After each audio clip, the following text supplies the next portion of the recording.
Sa mga nagbabalak mag-long weekend sa Baguio, naku, bukas na po muli ang bahagi ng Cannon Road papunta riyan. May live report si Von Aquino. Von.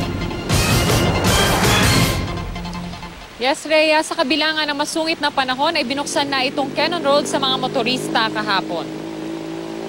Bagamat walang humpay ang pagbuhos ng ulan kahapon, mas pinaigting pa ng DPWH ang clearing operation sa bahagi ng Cannon Road na nagkaroon ng malaking landslide. 3 backhoe at 2 dump truck ang doble kayod na naglinis ng mga debris sa kalsada.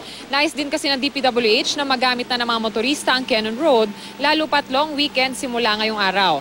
Pagpatak ng alas 5 ng hapon, agad binuksan sa mga motorista ang kalsada. Naglagay lamang ng caution tape ang DPWH sa gilid ng kalsada upang hindi daanan ng mga motorista ang isang lane. May flagman din sa magkabilang dulo ng inayos na kalsada.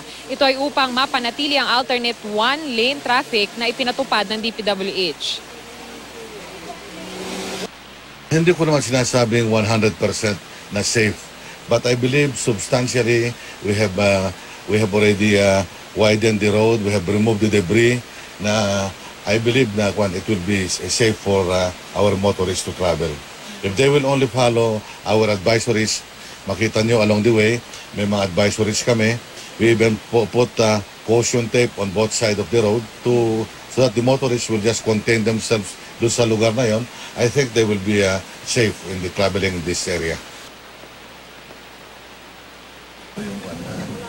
Kaya ikinatuwa naman ng mga motorista itong pagbubukas ng Cannon Road, no? Samantala, plano naman ng DPWH na itayo yung mas matibay na istruktura dito sa bahagi ng Cannon Road kung saan naganap yung malaking landslide ngayong taon.